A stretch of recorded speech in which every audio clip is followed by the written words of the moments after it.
The rush to add handheld tech to classrooms everywhere has educators now rethinking a return to the basics. It's a question leaders in education are wrestling with across the state. 10 News reporter Alana Mutnick explains the push and what could change. Alana. Yeah, John, Robin, some state lawmakers are pushing for a return to traditional learning. Future legislation could require schools to prioritize textbooks over technology, the learning tool that became a nationwide staple post-COVID. It's a growing push at the state capitol, but also a conversation happening locally in Knoxville.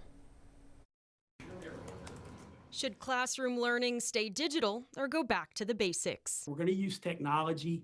We'll continue to use technology. What we want to make sure is we're being wise in how we use it and that we get maximum results from it. J.C. Bowman with the Professional Educators of Tennessee is leading the conversation. We live in a technology age.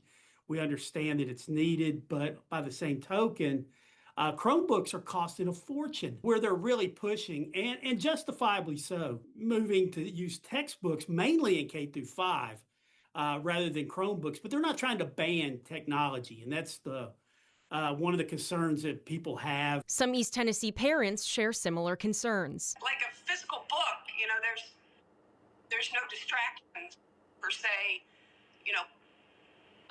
with the notifications that pop up or different tabs they have to jump back and forth to. It's just very overwhelming for them, especially if they don't have parents that already are into it. There's a lot of people out there that don't know how to use those computers. Knox County Schools teacher Dave Gorman watches the computer scrolls and sees the distraction that comes with it. There are plenty of students who are dipping over into AI and trying to look up answers. If you're not monitoring it, if you're not paying attention, if you're not directing the use, they will fill in the blank with whatever they can. He says limiting the clicks will look different at every level, but believes less screen time could help students reconnect with the lessons once taught on paper. I hope that we don't ever lose the human touch between teachers and students, that connection that a student feels when they know their teacher is there for them and is connecting with them. I think there's a way to do it, but I know that it takes communication and cooperation.